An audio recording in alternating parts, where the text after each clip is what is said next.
News webinar. I'm Berst with SmartGridNews, and our topic today is data analytics, how Baltimore Gas and Electric is benefiting from its AMI data. We just heard from Comte of Accenture, and now we're going to bring up Tom Humphreys from Baltimore Gas and Electric. Tom's responsible for the BGE Advanced Metering Project. He's got 40 years of experience and multiple degrees. We're very glad to have him here. So Tom, welcome and thanks. Thanks, Jesse, and thanks, Matt, for that kicking us off. What I wanted to do is just share a little bit of our actual experience here at Baltimore Gas and Electric with the data analytics. But first, I want to give you a little background. BGE was founded in 1816. It is the oldest gas utility in the country and one of the oldest electric utilities.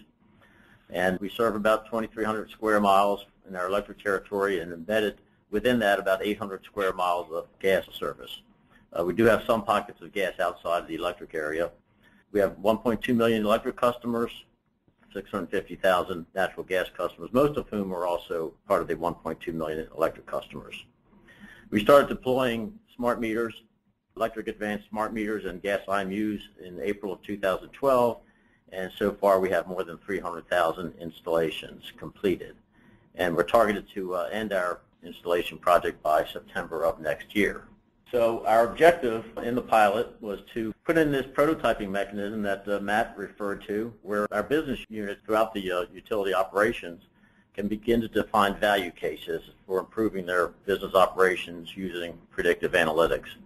And I defined value cases almost any idea that the business users can think of to provide tools, improve capabilities within their own operations, and help them do their basic job. The process we followed at a high level was to define and document all kinds of ideas, all these different analytic value cases, and then go through a prioritization process so we could just tackle the top priority cases first. And we did this with help from Accenture and also with picking an analytic partner of the Oracle Data Raker Meter Data Analytics tool system we engaged to provide us the analytic engine to help us with this. We had a small team involved, and the team was out there supporting business users, monitoring, assessing pilot performance, validating results, and fine-tuning the analytic tests that we started with. All along the way, we were marching towards trying to quantify potential business benefits so that we could ultimately get to the point of recommending a full-scale long-term deployment and for moving forward in the analytic capability. The little chart on the bottom shows our timeline. Throughout this process, we already have identified and cataloged 107 value cases. Couldn't get to all of them right away, but we have 60 value cases either already implemented or in the process of being implemented so far. We started this whole process back in June of 2012, but we didn't actually start using the tool until September. So we spent a fair amount of time working with the business areas to try to really understand what their business processes were, what operations were critical to their performance, and where they might be able to take advantage of an analytic tool. We got the users involved in the middle of September with actually using the tool, and ever since then we've been implementing the value cases, and Chandra later on will be showing you some of those examples and getting a little more granular with what those results were.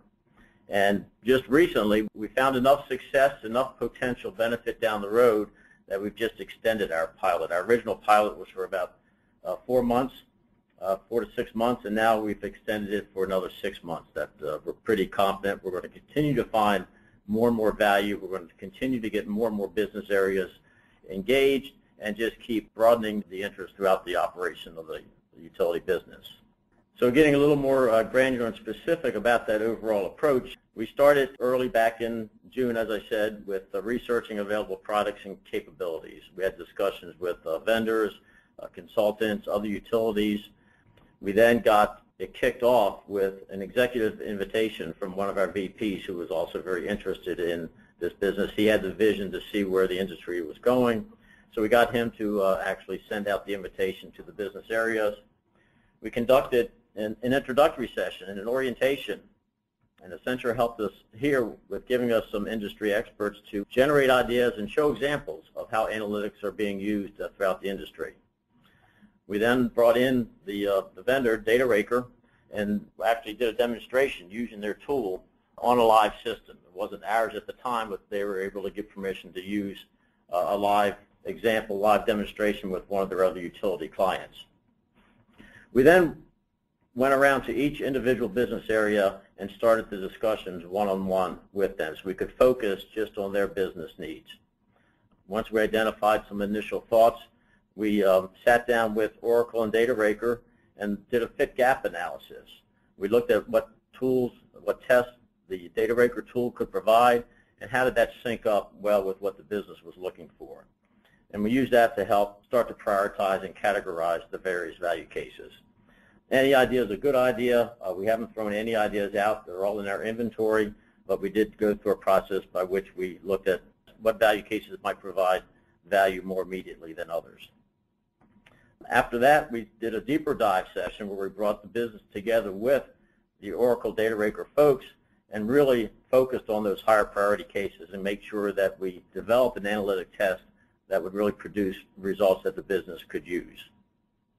Then in September is when we actually brought the teams back in a number of different training sessions of about a dozen people at a time, and actually had them start to use the DataRaker system.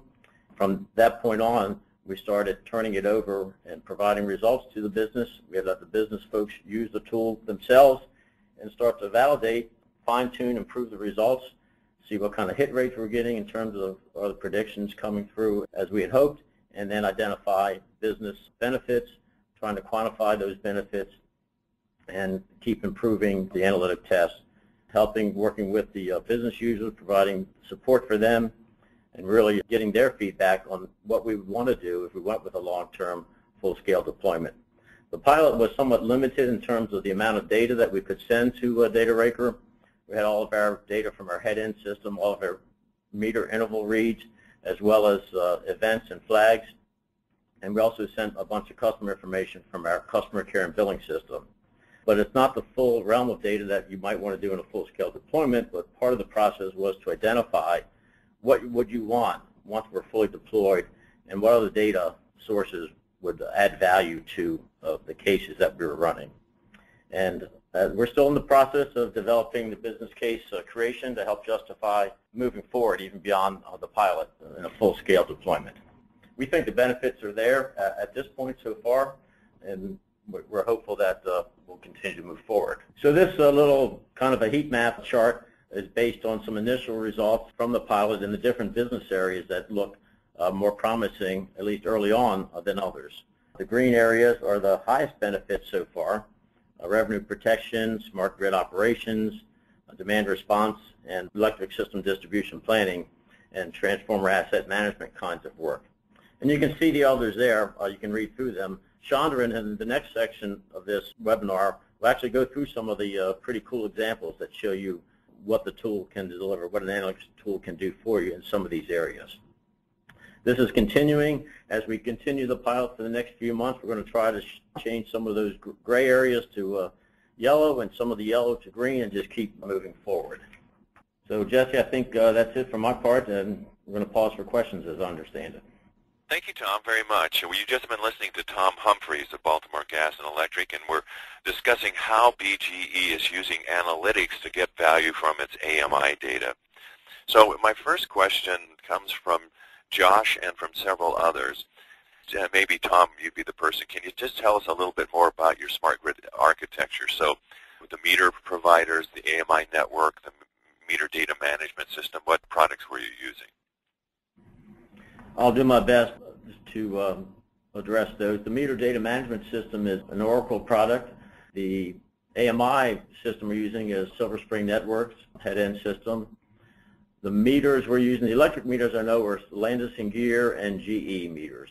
I don't have any more specifics than that in terms of model numbers and things like that, but I'm not in the engineering and operations part of the Smart Grid project, but hopefully that gives you a little sense of where we are with that. That's helpful.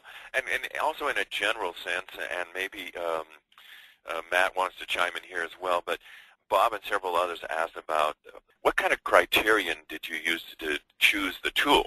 What capabilities were you looking for? Just again, in a kind of general sense, what should people be shopping for? Well, what I liked about the tool was actually when I saw the demo. It was very easy to use. It was very intuitive. Their user interface presentation of the data on an individual customer situation was very, very clever, I thought. I also like the fact that they've been out there. They've interfaced with SSN, so they had that kind of knocked out in terms of the data exchange. They had a lot of experience with some of the areas of interest. Revenue protection was one area where they had a lot of experience. They already had a lot of tests that were delivering value for others. They gave us a head start and actually helped us create interest in the business areas and get that seed planted for spawning ideas for others to leverage into even more value cases. Terrific. We've actually got a question from David that I can answer, and he's from New Zealand, and he says a number of his colleagues are going to be watching the replays, and is there an opportunity to email questions individually? And yes, the final slide in the presentation does include all of our contact information in case you want to reach out individually. Now, Olivier and several others had questions about the data. So, Tom, you did touch on what data you were pulling in, but if you could review that for us, and also can you say a little bit, or maybe Matt or Chandra wants to chime in on the data architecture. So where are you pulling it from, where you're storing? We had a question or two around, do you need, quote unquote supercomputer high performance capabilities to be able to do this?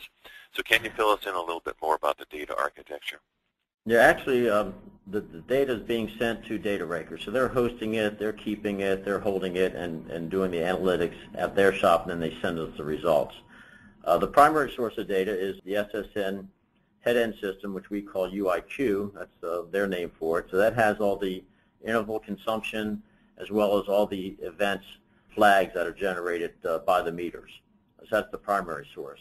The second biggest source is from our customer care and billing system. So a lot of our service point data, address data, meter characteristics, asset characteristics, information about the customer comes from that system. And that is something we actually were able to benefit from a file that we're sending. We've hired third-party installers for our smart meter installations, and they need a lot of that same information. And so we're able to leverage that file extract and just send a duplicate of that to Data Raker. There's a couple other files that we send regarding some of our peak reward demand response programs. And Data Raker itself has their own sources of data. For example, they were able to obtain property record data from local government, and they have on their own included data on the local weather. So those are the primary sources. There's odds and ends here and there, but those are the primary sources. As far as architecture and other more technical stuff, I'll let someone else address that. Hey, Tom, if I could just add to a couple of areas. The point here is to pilot. So, the worst thing would be to let the technology get in the way. So the driver here is speed to value. So we really want to get a provider that can stand up very quickly. So that means, SaaS-type providers tend to be attractive.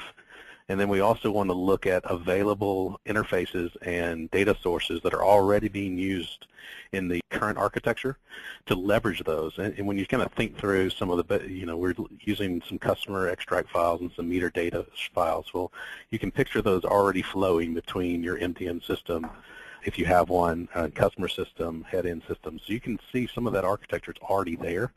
So the point here is, speed to the pilot and to utilize as much, SaaS infrastructure, as much of your pilot partners' capabilities as possible to let them carry a lot of the load so that the business can focus on value. We got a question from Joel and from several others that are all about this outsourcing question. What kind of utilities would benefit most from outsourcing? When should you outsource? Will you bring it back in? So, Matt, can you say a few things? Do you have any sort of general guidance there? Whether you're looking at insourcing versus outsourcing tends to be more of a solution decision. So once you understand your business requirements, your business case, those really lead you to then what is the best solution for the utility long term. So as we're focused today, we're focused on the kind of the pilot effort to really define those things that then lead to the question, which is should I insource or outsource? Now, if you back up kind of to the pilot, the pilot is something that, that speed to market or speed to value is really going to drive you to probably a SaaS provider unless you already have something in-house that you can leverage. And whatever gets you to the value cases the fastest is what you should use. Terrific. Let's talk about some real-life examples.